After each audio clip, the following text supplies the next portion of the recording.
Halo, semangat pagi semuanya, teman-teman mahasiswa. Saat ini kita akan masuk ke dalam pembahasan berikutnya dalam mata kuliah Marketing Principles, yaitu kita akan membahas bagian P yang lain. Setelah minggu kemarin kita membahas P yang ketiga, yaitu Place. Minggu kemarin, sekedar reminder, kita sudah membahas mengenai tentang distribution, tentang marketing intermediaries, tentang supply chain. Jadi itu terkait dengan place ya teman-teman. Kemudian di minggu ini akan kita sambung kuliah principal marketing kita dengan P yang keempat, yaitu adalah promotion. Nah, dalam P yang keempat ini, dalam promotion ini, kita akan lebih banyak membicarakan bagaimana promotional tools itu bekerja, saling melengkapi, sehingga akan kita bahas dalam konteks integrated marketing communication strategy, gitu ya. Jadi titik tolaknya adalah bagaimana marketing communication yang dibentuk melalui promotional tools itu bisa mengkomunikasikan customer value, gitu ya. Oke. Nah, adapun topik yang akan kita pelajari pada sesi ini adalah ada 6 ya, ada 6, dan ini memang topiknya memang sangat gemuk sekali. Seharusnya ini disajikan dalam 2 ataupun 3 pertemuan ya, tapi kita coba persingkat, kita coba nanti dilengkapi dan belajar mandiri dari teman-teman semua sehingga tetap mendapatkan pengetahuan yang utuh tentang promotional tools dan integrated marketing communication. Yang pertama, topik outline-nya adalah kita akan bicarakan ataupun mendiskusikan mengenai promotion mix ya. Kemudian yang kedua, kita akan bahas mengenai IMC atau integrated marketing communication. Yang ketiga, kita akan bahas mengenai step by step proses dari komunikasi, gitu ya. Bagaimana proses komunikasi ini harus diperhatikan dalam marketing. Kemudian yang keempat, kita akan bicara bagaimana caranya mengembangkan komunikasi marketing, komunikasi pemasaran secara efektif. Dan yang kelima, kita akan bicarakan bagaimana sih sebetulnya budgeting untuk promosi. Nah, ini bukan hal yang penting juga nih untuk diketahui oleh para teman-teman yang bekerja di bidang advertising dan marketing. Bagaimana caranya melakukan setting budget untuk promosi. Dan yang keenam adalah mengenai social responsible marketing communication. Nah, khusus yang keenam ini saya tidak akan membahas karena ini akan jadikan tugas LO untuk kalian ya. Jadi kalian lengkapi aktivitas belajar mandiri dengan melengkapi membaca naskah tentang socially responsible marketing communication. Jadi dalam sesi ini, dalam video ini saya akan menjelaskan 1 sampai 5 saja. Yang 6 saya tugaskan untuk belajar mandiri supaya kalian ada aktivitas belajar di rumah masing-masing ya. Oke. Kita masuk ke dalam materi. Materi yang pertama kita akan membahas mengenai promotion mix, teman-teman ya. Disebut promotion mix karena tools untuk promotion itu macam-macam gitu ya. Di sini disebutkan promotional tools itu terdiri dari advertising, public relation, personal selling, direct marketing, dan lain-lain gitu ya. Nah, disebut mix karena kita bisa milih nih, kita bisa milih 1, 2, 3, atau bahkan kesemuanya. Kalau misalkan perusahaan kita sanggup, kita lakukan semuanya. Jadi ini bisa di mixing gitu ya, kita bisa gunakan beberapa di antaranya. Sehingga menjadi sebuah alat-alat kesatuan yang dapat membantu mengkomunikasikan, dapat membantu mempromosikan produk ataupun jasa yang kita punya kepada customer gitu ya. Nah, promotion mix ini tentu saja dari satu perusahaan dengan perusahaan lain itu berbeda gitu ya toolsnya yang digunakan. Coba teman-teman sekarang identifikasi gitu ya perusahaan-perusahaan yang mereka melakukan promosi di media sosial, misalkan ya dalam Instagram. Apakah mereka hanya menggunakan media sosial Instagram untuk promosinya? Mereka hanya melakukan advertising misalkan, atau bahkan mereka melakukan aktivitas-aktivitas yang lain. Nah, kalau kita bandingkan dengan perusahaan, misalkan sekarang perusahaan yang bergerak dalam kuliner, industri kuliner, kafe ataupun kopi, tentu saja kan berbeda gitu ya.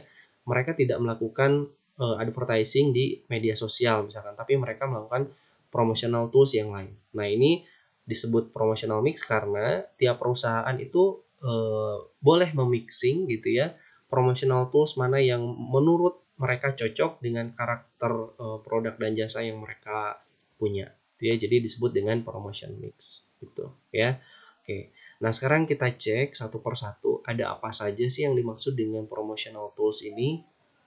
Yang pertama adalah advertising gitu ya. Di sini disebutkan advertising is an paid form of non-personal presentation and promotion of ideas, goods or service by an identified sponsors gitu ya. Nah, di sini disebutkan kata kunci dari advertising itu adalah paid form, bentuk yang berbayar. Bentuk yang berbayar yang disajikan secara non-personal gitu ya. Presentasinya dilakukan secara umum, tidak berlaku untuk individual satu atau dua orang, tapi berlaku umum untuk semua customer. Yang dikomunikasikannya itu adalah ide gitu ya, ide dari barangnya, ide dari jasanya, value dari barang, value dari jasanya. Itu yang mereka sampaikan dalam sebuah advertising gitu ya. Nah, contoh dari advertising itu yang pertama adalah broadcast, teman-teman. Broadcast ini adalah audiovisual gitu ya, advertising berupa audiovisual yang terdapat di media massa seperti TV, YouTube, medsos dan lain-lain. Nah, broadcast ini adalah tipe advertising yang memiliki jangkauan sangat luas, teman-teman.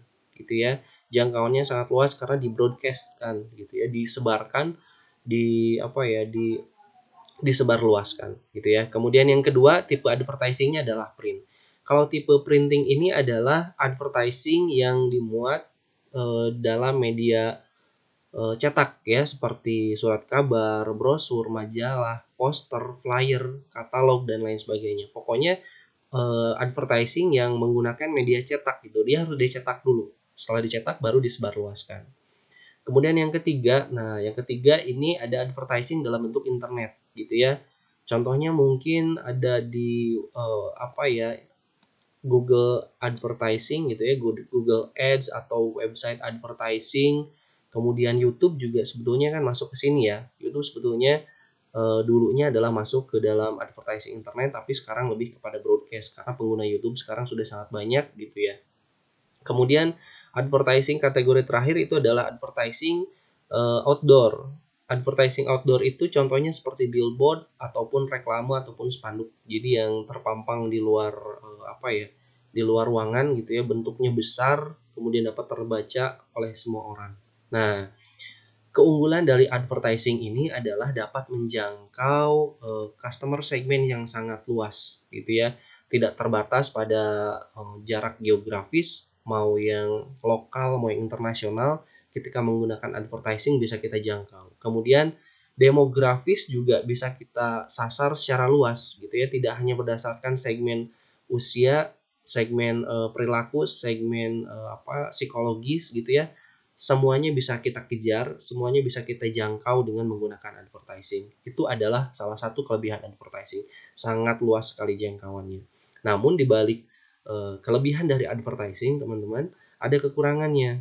Yang pertama jelas bahwa advertising itu sesuatu aktivitas yang sangat mahal gitu ya, karena tadi bentuknya adalah sangat broadcasting gitu ya, sangat menyebar luas gitu ya. Kemudian advertising ini sifatnya impersonal, tidak personal. Jadi bisa digunakan oleh orang lain. Jadi ketika kita ingin beriklan lagi karena sudah direkam, ya sudah pakai iklan yang kemarin, iklan yang sudah direkam tersebut tayangkan lagi dan diulang lagi. Dan satu lagi kekurangan dari advertising ini adalah efektivitasnya sulit untuk diukur. Kan kita nggak bakalan tahu nih teman-teman, dari iklan yang ada di TV ini itu akan menghasilkan tingkat penjualan berapa sih, apakah naik atau turun gitu ya. Naiknya pasti ketahuan naiknya, tapi secara efektivitasnya, secara realnya mungkin akan sulit untuk menentukan tingkat efektivitas dari advertising ini. Oke, itu tentang advertising. Kemudian yang kedua itu adalah sales promotion. Ini adalah promotional tools yang kedua. Sales promotion is the short-term incentive to encourage the purchase or sale of a product or service. Jadi sales promotion ini berupa insentif, berupa bonus, berupa tambahan untuk meningkatkan pembelian dari sebuah produk ataupun jasa. Gitu ya. Tujuannya adalah ini ya, tujuannya adalah untuk meningkatkan penjualan gitu.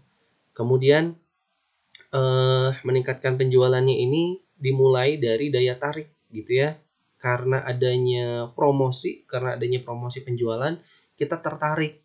Setelah tertarik baru kita akan membeli. Contoh dari sales promosi ini adalah diskon misalkan ya. Potongan harganya 50%, 30% yang biasanya misalkan 300.000 sekarang hanya 150.000. Nah, tentu saja kita kan akan tertarik. Kemudian kita akan membeli. Nah, itu adalah sales promotion discount. Kemudian ada kupon harga khusus misalkan ya, itu juga masuk ke dalam sales promotion. Kemudian ada display yang ditunjukkan untuk menarik minat konsumen untuk membeli, gitu masuk dalam kategori display. Dan yang terakhir ada demonstration. Ini juga masuk ke dalam aktivitas sales promotion gitu ya. Oke, kemudian yang ketiga kita akan bahas mengenai personal selling nih. Personal selling is the personal presentation by the firm of sales force for the purpose of making sales and building customer relationship. Kata kuncinya ini ya, gitu ya. Ada firm sales force gitu ya, kemudian ada making sales, dan yang terakhir tujuannya adalah building customer relationship. Jadi bukan hanya menjual aja nih teman-teman, sales force itu. Aktivitas personal selling itu bukan hanya menjual, tapi juga membangun customer relationship. Nah, oleh sebagian perusahaan yang namanya personal selling ini dianggap paling efektif gitu ya, karena perusahaan melalui perwakilannya, melalui sales force ini mampu berinteraksi secara langsung dengan customer gitu ya, mampu berinteraksi secara langsung dengan customer. Jadi perusahaan itu bisa tahu reaksi dari customer dari produk yang kita tawarkan, dari value yang kita tawarkan itu dia suka atau enggak gitu ya, responnya seperti apa, positif atau negatif. Nah, dari sana bisa kita follow up dengan berbagai feedback yang kita sampaikan kepada perusahaan itu sendiri. Jadi personal selling merupakan salah satu cara yang dianggap paling efektif gitu ya oleh banyak perusahaan, karena adanya perwakilan perusahaan yang kontak langsung gitu ya, menerima respon dari customer. Nah, contoh dari personal selling ini teman-teman, yang pertama adalah sales presentation. Presentasi penjualan lah biasa ya. Biasanya ini dilakukan oleh sales force gitu ya. Kemudian biasa dilakukan oleh SPG atau tenaga penjualan yang lain. Kemudian yang kedua, aktivitas personal selling contohnya adalah trade show gitu ya, melalui pameran gitu ya. Dalam pameran kan banyak sekali tenaga penjualan yang membantu mempresentasikan produk gitu ya. Kemudian ada juga yang namanya insentif program.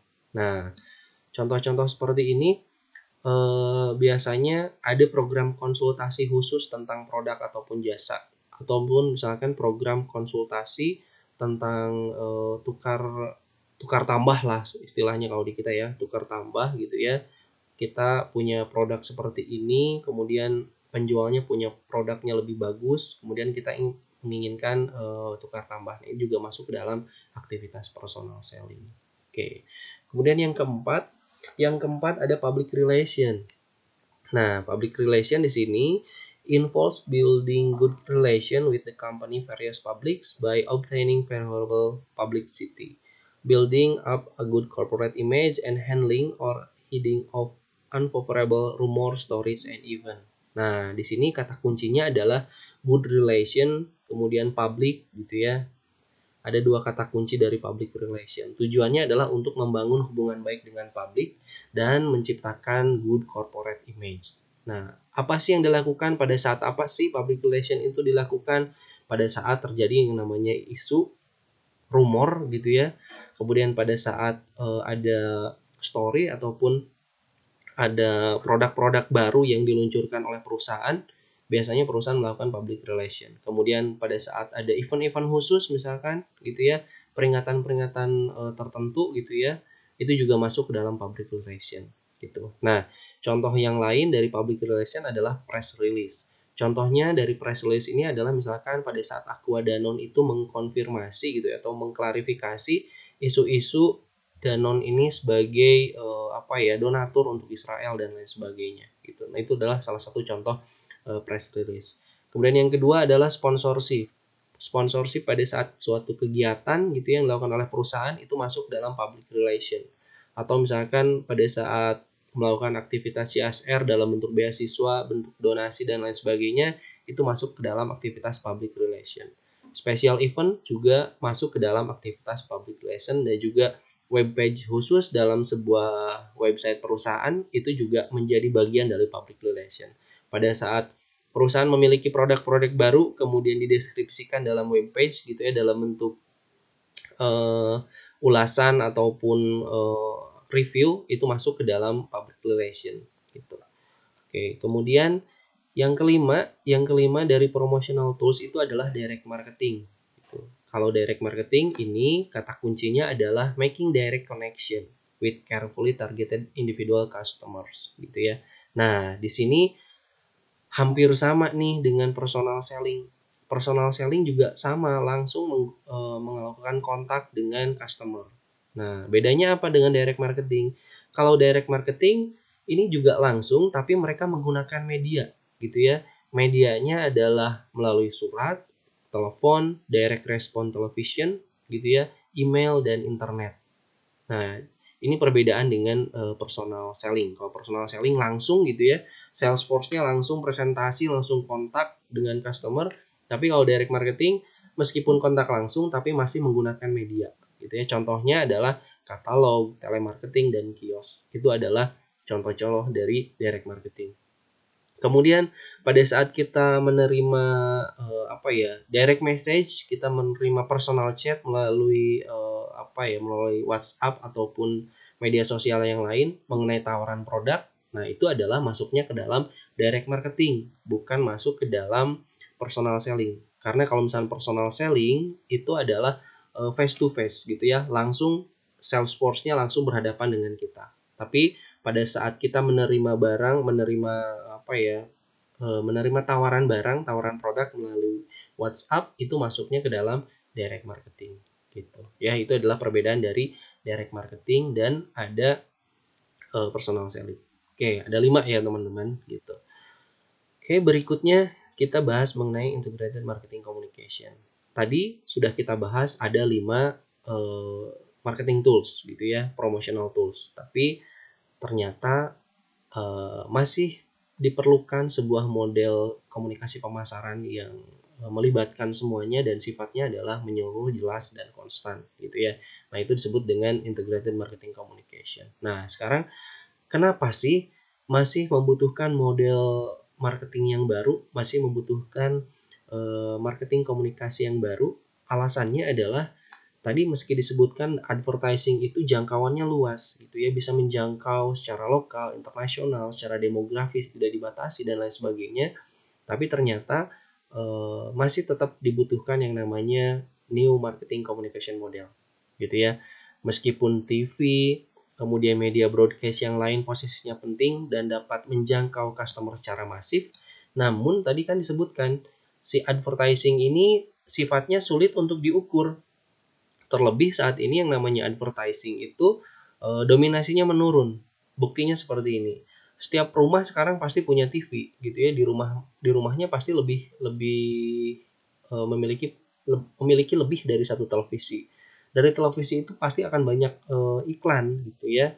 Tapi dari sekian banyak iklan itu customer kita semakin apatis gitu ya, makin nggak peduli gitu iklan yang ada di TV apa sih gitu, karena kan terlalu banyak iklan yang ada di televisi gitu ya. Jadi meskipun media broadcastnya semakin luas, semakin masif, tapi customer itu semakin apatis gitu ya, karena sekarang dominasi advertising itu menurun gitu ya, karena adanya perubahan perilaku konsumen dan lain sebagainya, perubahan teknologi dan lain sebagainya gitu ya. Jadi kita membutuhkan new marketing communication model, di mana model komunikasi pemasaran yang terbaru ini difokuskan supaya yang namanya consumers itu ataupun customer itu lebih baik gitu ya, menerima informasi lebih baik. Consumers are better informed gitu ya, mereka lebih baik menerima informasi gitu ya, mereka mendapatkan informasi-informasi secara akurat.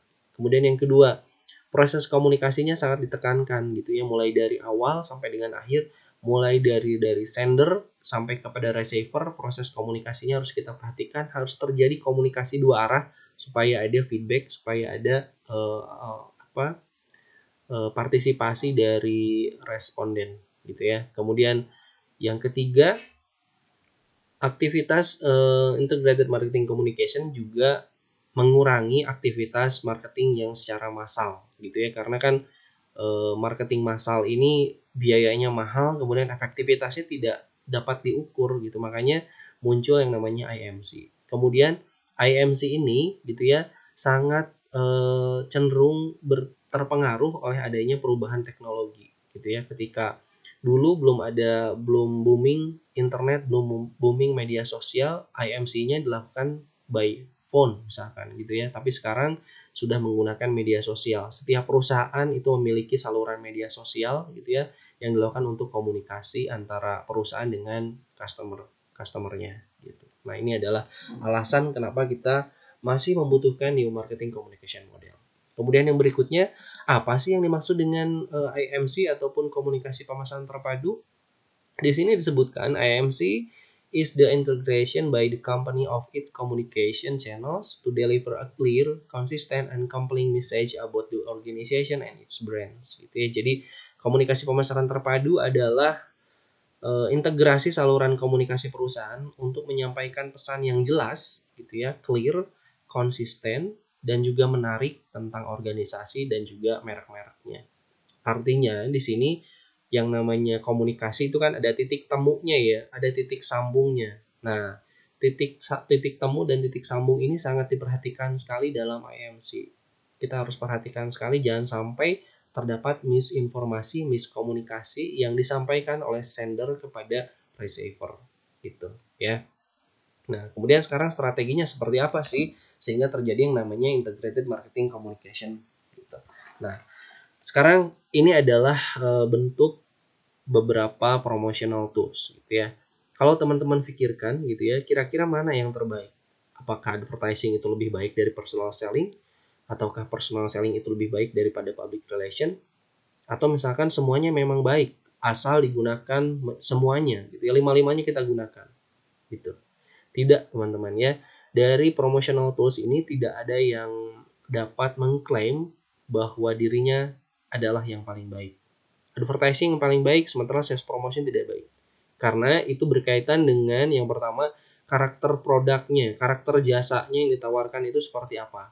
Kemudian yang kedua, tergantung karakter siapa yang menerima informasinya, siapa customernya, siapa calon konsumennya gitu ya. Nah, oleh karena itu IMC ini muncul gitu ya. Bagaimana caranya dari satu promotional tools dengan promotional tools yang lain itu saling mendukung sehingga memberikan informasi yang konsisten, jelas dan menarik gitu ya. Contohnya misalkan tadi menyebutkan advertising itu yang paling baik. Nah, ketika kategori produk ataupun jasanya kita masukkan produk yang lux atau yang mewah, apakah cocok produk yang mewah ini di advertising kan gitu ya, cocok apakah menggunakan promotional tool advertising? Tentu saja tidak gitu ya, karena barang-barang mewah biasanya melakukan advertisingnya lebih kepada lebih kepada personal gitu ya, lebih kepada direct marketing gitu ya, lebih kepada personal selling. Sementara produk-produk yang lain justru memang nggak cocok dalam direct marketing, tapi cocok dengan advertising. Nah, ini harus kita kaji gitu ya. Jadi IMC itu buat strateginya adalah seperti ini gitu. Dari promotional tools ini disesuaikan dengan karakter produk dan jasanya, disesuaikan juga dengan customernya. Customernya siapa gitu ya. Nah, kalau misalkan dilihat ini adalah proses komunikasinya. Ini yang sangat sekali dipelajari dalam IMC gitu ya. Titik-titik temu dan titik-titik sambung ini yang tadi saya sebutkan gitu ya. Ada sender, ada encoding, kemudian ada media gitu ya, ada message yang dikemas, kemudian ada decoding dan ada yang namanya receiver. Ini adalah titik-titik temu, titik-titik sambung dari proses komunikasi gitu ya. Ini sangat sekali diperhatikan dalam proses IMC gitu. Oke, mungkin ini kita singkat saja ya, kita skip. Nah, berikutnya adalah ini. Ini adalah beberapa cara untuk mengembangkan komunikasi pemasaran agar terjadi komunikasi yang efektif, gitu ya. Ini hampir sama gitu ya dengan teori-teori komunikasi. Ketika muncul sebuah komunikasi, apa sih yang harus kita lakukan agar komunikasi itu efektif? Nah, dalam marketing pun ada teori yang menyatakan seperti itu. Nah, dalam buku Kotler ini disebutkan gitu ya, terdapat 5 tahap untuk mengembangkan bagaimana caranya marketing komunikasi secara efektif. Yang pertama adalah identify the target audience. Nah, yang pertama ini kita harus mengetahui siapa sih audiens kita, siapa yang membutuhkan informasi kita, siapa yang membutuhkan barang-barang kita. Nah, ketika kita sudah tahu audiens kita siapa, tentu akan berdampak kepada strategi tahapan berikut-berikutnya, gitu ya. Kalau misalkan kita sudah mengetahui target audiens kita siapa, kita akan mampu menyusun strategi bagaimana kita akan melakukan komunikasi dengan mereka. Gitu. Jadi ini adalah landasan yang paling penting dalam mengembangkan komunikasi pemasaran yang efektif.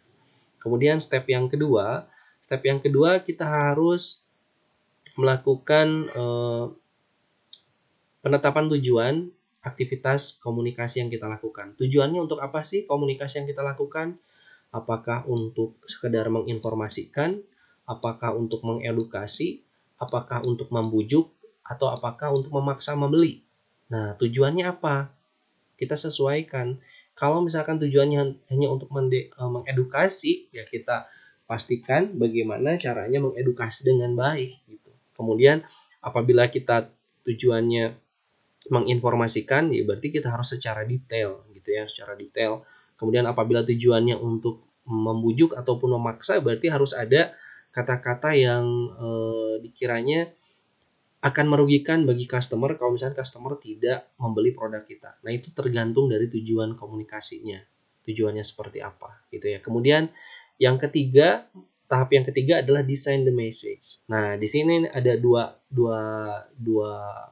kolom teman-teman dalam design the message. Yang pertama adalah strateginya. Ketika kita mendesain sebuah message, mendesain sebuah kalimat, mendesain sebuah pesan, tentu saja kita perlu strategi. Strateginya adalah AIDA ya teman-teman. Ada AIDA, ini yang paling terkenal sekali gitu ya. Banyak sekali memang strategi-strategi pengemasan pesan yang muncul gitu ya, tapi AIDA ini yang paling fleksibel dan paling mudah digunakan. Yang pertama adalah A, get attention. Dalam membuat sebuah pesan gitu ya, kita harus mampu menarik attention. Kita harus mampu menarik perhatian. Setelah kita mampu menarik perhatian, kita harus bisa menciptakan yang namanya interest gitu ya. Menciptakan yang namanya kepenasaran, menciptakan rasanya keinginan gitu ya. Setelah hold the interest, kita masuk ke dalam D gitu ya. D-nya adalah arousing desire. Kita harus mampu membangkitkan keinginan customer gitu ya. Sajikan informasi-informasi yang penting dari produk kita, value-value apa yang terpenting agar arousing desire gitu ya, keinginan mereka meningkat gitu ya. Kemudian yang terakhir adalah A-nya obtain the action gitu ya, arahkan mereka kepada sebuah tindakan. Tindakannya apa? Ya tentu saja tindakan untuk membeli produk kita gitu ya. Nah, itu adalah strateginya. Kemudian yang kedua dalam desain the message ini yang harus kita pertimbangkan adalah ini model pengemasannya. Kalau ini adalah AIDA strateginya, kemudian model pengemasannya ada 3 teman-teman, ada 3. Yang pertama adalah rational appeal, yang kedua adalah emotional appeal, dan yang keempat adalah morality appeal. Nah, ini adalah model pengemasan iklannya. Kalau misalkan kita lihat di iklan gitu ya, dalam televisi, dalam YouTube gitu ya, cara mereka mengemas iklan kan unik-unik ya, aneh-aneh gitu. Tapi dari beragamnya iklan yang muncul gitu ya, tema pengemasan iklannya ada rasional. Yang namanya rasional itu adalah segala sesuatu yang dipertimbangkan dari segi fungsinya itu penting banget gitu ya, penting banget. Kalau kita nggak punya kita bakalan rugi dan lain sebagainya. Itu adalah rational appeal. Kemudian emotional appeal. Kalau emotional appeal itu adalah pengemasan pesan yang menyentuh hati kita. Contohnya misalkan ada iklan kemarin yang dekat-dekat dengan bulan Syawal gitu ya, dekat-dekat dengan Lebaran, ada iklan yang menyatakan bahwa ada istri yang menangis gitu ya, kemudian suaminya meninggal, suaminya adalah tenaga kesehatan, meninggal karena COVID, karena menjadi nakes gitu. Kemudian mau Lebaran, dia bilang dia nggak sanggup sendirian. Nah, itu kan sangat menyentuh emosi kita. Itu adalah pengemasan dari emosional gitu ya. Kemudian Yang terakhir, pengemasan pesan itu ada yang namanya morality. Kalau morality adalah pengemasan iklannya dikemas kepada kepada baik dan buruk gitu ya, lebih kepada nilai moralitasnya, baik atau buruk, pantas ataupun tidak pantas. Nah, itu adalah morality appeal gitu ya. Jadi dalam desain the message ada strateginya dan ada juga model pengembangannya. Nah, kemudian step yang keempat adalah choosing the media nih. Kita milih media. Media apa yang akan kita pakai? Nah, media ini ada dua pilihan. Ada media personal, ada media non-personal. Nah, kalau media personal itu adalah kita langsung melakukan kontak kepada customernya. Contohnya dengan melakukan face to face, pertemuan langsung gitu ya, melalui pertemuan, melalui obrolan. Nah, itu adalah melalui media personal gitu ya, melalui face to face. Selain face to face, apalagi yang bisa dilakukan medianya? Melalui telepon gitu ya, melalui email gitu ya, melalui chatting. Kemudian word of mouth juga itu masuk ke dalam media personal gitu. Kemudian ada juga media non personal. Kalau media personal itu adalah media yang kita pakai di major media.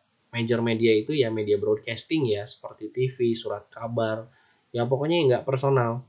Apa sih disebut nggak personal? Bisa dipakai, bisa dicerna, bisa disampaikan untuk beberapa orang, beberapa kalangan. Nah, itu adalah media non personal gitu. Contoh lainnya selain major media, apalagi contohnya misalkan melakukan press conference, melakukan product release, melakukan exhibition, melakukan event, itu adalah non personal gitu. Sifatnya terbuka, sifatnya umum, makanya disebut non personal. Oke. Kemudian step yang terakhir dalam developing effective marketing communication adalah select the message source. Kalau dalam IMC ini disebut dengan spokesperson, teman-teman ya. Spokesperson. Siapa sih yang menyampaikan informasinya? Itu dalam iklan kan ada bintang iklannya ya. Nah, bintang iklan itu yang dimaksud dengan spokesperson gitu. Nah, dalam teori IMC, spokesperson ini terbagi ke dalam 3 kategori, teman-teman. Yang pertama adalah public figure. Public figure itu siapa? Public figure itu adalah selebriti, artis gitu ya, entertainer, atlet dan lain sebagainya. Itu adalah public figure. Kemudian kategori yang kedua, spokesperson ini bisa disampaikan oleh profesional. Seseorang yang ahli, seseorang yang menguasai, seseorang yang mampu gitu ya, itu sebagai profesional. Contohnya kalau misalnya dalam iklan itu kan ada yang disampaikan oleh ahli masak gitu ya, disampaikan oleh dokter, disampaikan oleh ilmuwan. Nah, itu adalah spokesperson berupa profesional. Kemudian yang terakhir, siapa yang menyampaikan informasi itu bisa berupa leader. Leader itu apa? Leader itu siapa? Leader itu adalah pemimpin perusahaan. Itu kan ada ya iklan-iklan yang menyampaikan, yang menjadi bintang iklannya itu adalah CEO-nya misalkan, pemimpin perusahaannya, pendiri perusahaannya. Kemudian siapa lagi leader itu selain pemimpin perusahaan? Pemimpin organisasi juga bisa gitu ya, pemimpin pemerintahan juga bisa, kan kita lihat sering ada ya pemimpin organisasi ataupun pemimpin pemerintahan memberikan iklan gitu ya, memberikan review dalam sebuah iklan. Itu masuk ke dalam spokesperson kategori leader gitu ya. Jadi ini adalah 5 tahapan yang perlu kita kembangkan pada saat kita mendesain sebuah marketing communication. Ada identify the target audience, ada determine the communication objective, kemudian ada design the message, choosing the media, dan select the message source atau spokespersons gitu ya. Oke. Kemudian yang berikutnya ini berkaitan dengan budgeting gitu ya. Nah, ini seringkali dibuat bingung para advertisers ataupun para marketers ya. Cocoknya berapa sih budget yang dikeluarkan untuk aktivitas pemasaran gitu ya. Untuk teman-teman mahasiswa juga ini pada saat membuat proposal bisnis, pada saat membuat proposal kewirausahaan akan sangat sulit sekali menentukan gitu ya, berapa sih budget yang kita keluarkan untuk promosi. Nah, di sini ada beberapa metode teman-teman gitu yang bisa digunakan. Yang pertama adalah affordable budget method. Kalau affordable budget method ini adalah biasanya digunakan oleh perusahaan-perusahaan yang baru merintis usaha gitu ya, karena mereka masih terbatas sehingga mereka menggunakan metodenya affordable. berapa sih biaya yang terjangkau gitu, dana yang adanya berapa, ya udah deh pakai itu. Nah, itu masuk ke dalam affordable budget method gitu. Kemudian yang kedua metode penentuan anggaran untuk promosi itu adalah percentage sales method gitu ya. Jadi berdasarkan target penjualan, berdasarkan tingkat penjualan yang dicapai. Kalau misalkan tingkat penjualannya tinggi, berarti gitu ya budget untuk promosi juga akan bertambah. Tapi kalau misalkan penjualannya rendah, berarti si biaya yang dikeluarkan untuk promosi juga itu akan diturunkan. Gitu ya, ini berkaitan dengan percentage sales method. Yang ketiga itu berkaitan dengan competitive parity method. Kalau yang ketiga ini kita lihat kompetitor kita, dia melakukan iklan di mana, dia melakukan anggarannya berapa, kemudian kita ikuti. Biasanya perusahaan yang melakukan competitive parity method ini adalah perusahaan yang head to head secara langsung gitu ya. Mereka yang ada di ujung, mereka yang ada di puncak produk gitu ya, mereka yang ada di puncak awareness dari orang-orang, mereka adalah perusahaan yang head to head, biasanya mereka melakukan yang namanya competitive parity method. Kemudian yang keempat, ini adalah objective and task method gitu ya, disesuaikan dengan tujuan promosinya. Kalau tujuan promosi bulan pertama itu apa, berarti budgetingnya adalah segini. Kemudian bulan kedua tujuan promosinya untuk apa, berarti budgetnya segini. Jadi dibagi ke dalam tujuan-tujuan promosinya. Misalkan promosi bulan pertama kita untuk meningkatkan awareness daripada masyarakat, berarti budgetnya sekian. Kemudian bulan kedua setelah masyarakatnya aware, gimana caranya meningkatkan ketertarikan masyarakat terhadap produk kita, berarti budgetingnya juga khusus untuk skema itu. Kemudian bulan ketiga, keempat, dan seterusnya disesuaikan dengan tujuan dari promosi yang dilakukan. Nah, oke teman-teman, saya rasa itu yang bisa saya sampaikan. LO 1, 2, 3, 4, dan 5 sudah saya sampaikan. LO 6-nya silahkan dibaca lagi dari buku teksnya. Kemudian jangan lupa untuk melakukan aktivitas belajar mandiri supaya informasi dan pengetahuan yang disampaikan bisa kalian dapatkan secara menyeluruh dan komprehensif ya. Terima kasih atas perhatiannya saya ucapkan. Kita ketemu lagi di aktivitas kuliah learning berikutnya. Terima kasih. Assalamualaikum warahmatullahi wabarakatuh.